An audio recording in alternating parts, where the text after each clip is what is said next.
In one of my last videos, I said it's always good to introduce new elements to your game. Teleporters are a great way to travel across the level, so let's learn how to make them. I set up a small demo scene with a movable player and 2 teleporters. Both teleporters have a sprite renderer and a box collider 2D with isTrigger set to true. I'm going to split up the code into 2 scripts, one for the actual teleporters and one for the player. Let's add a script to our teleporters and open it up.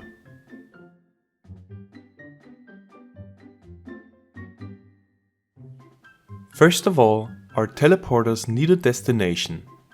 We serialize it and set it later in the editor. Next, we create a public method that returns our previously created destination.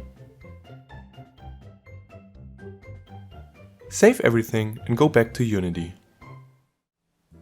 We now drag our second teleporter onto the destination reference of our first teleporter and vice versa. What's missing is the script for the actual teleportation. Let's add a new script to our player and open it up as well.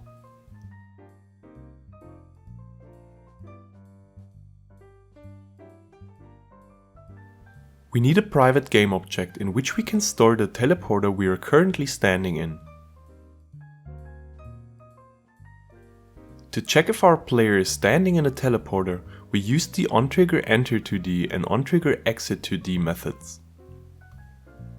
Inside, we then want to check if the tag of our collided object is teleporter. We are going to add that tag later in Unity.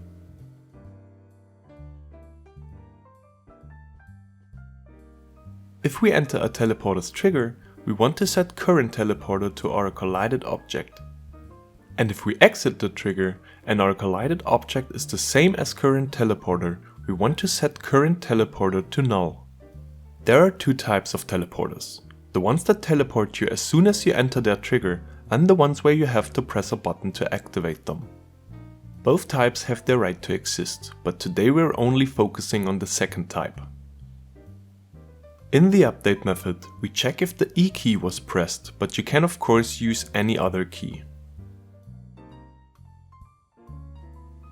Afterwards, we have to check if current teleporter is not null and then set our player's new position.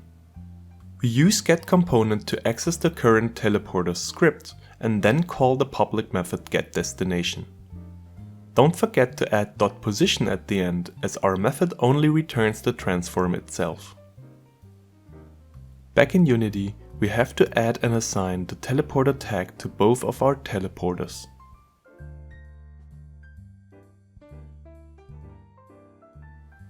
Let's hit play and see if it works.